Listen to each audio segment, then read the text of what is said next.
ivermectin? Are we trusting a handful of experts at the potential cost of human life? Professor Colleen Aldous is the author of that article. Professor Aldous, why are other academics arguing so strongly against ivermectin?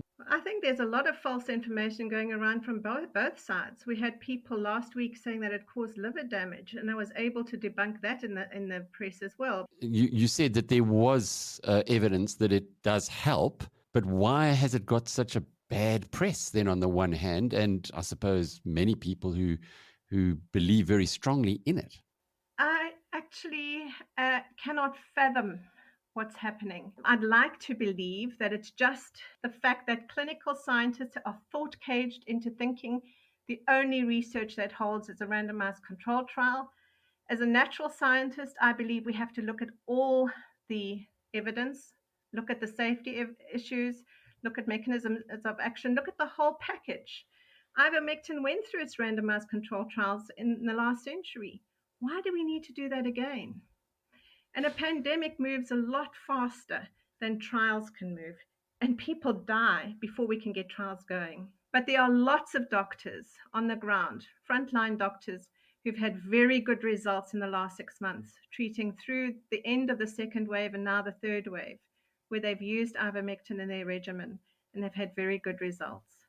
So even if they've been vaccinated and they get sick, they can take ivermectin to prevent themselves from getting sicker. So ivermectin is not a competition for a vaccine at all. Never has been. But it's not a therapeutic for those who are sick already. So it's not a miracle drug, as some people are. No. It was in this context of the parasitic diseases that are cleared up. I mean, when a village is no longer populated by more than half blind people, that's pretty miraculous. But in COVID, it's a very good antiviral. But it doesn't obliterate the virus, as some people have said. It's not a miracle cure. It's part of a regimen. But there's a 62% reduced mortality if ivermectin is used. That's pretty significant.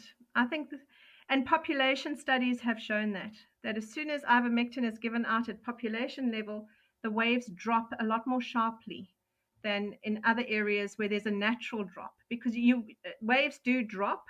It's to see where they drop and how they relate to ivermectin. That's important, and that can be shown. So there is definitely at least a 62% drop in mortality.